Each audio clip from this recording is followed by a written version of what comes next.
Hello, welcome back to Shit Rentals with your host, Purple Pingers. Today we're actually going to pop over to the United States of America in Illinois. The only things I actually know about this state come from this album by Sufjan Stevens, so I don't know much, but I do know a little bit about renting. So yeah, this place is going for $724 per month, which comes down to about 254 Australian dollars per week, so keep that in mind. The real estate agent does say that for you to be eligible for this property, it needs to be a third of your monthly income, which I guess is pretty normal. I don't know how it works in America, but that's kind of what they do here. But then they also give a bit of a red flag and say the property is offered in as-is condition, and that's in all caps. So let's see what the as-is condition is. The house does start out pretty strong from the top, looking like the house from up if it was single story and a little bit more blue. But then as soon as we get inside, it looks like the average Footscray rental, but for half the price.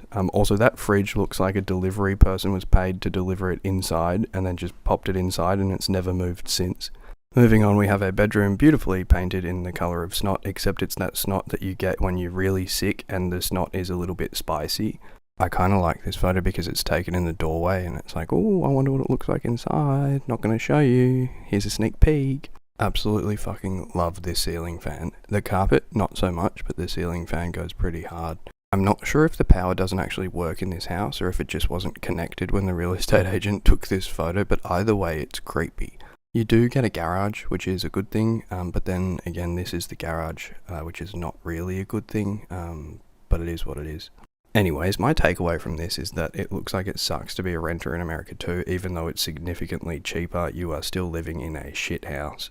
There are so many things that we can be doing to fight for reforms all across the world, even though the capitalist class doesn't want us to. But I do want to remind you of something that Engels said ages ago. He wrote this in The Housing Question, which was written in 1872, and he says, "It is not the solution of the housing question which simultaneously solves the social question, but only by the solution of the social question, that is, by the abolition of the capitalist mode of production, is the solution of the housing question made possible."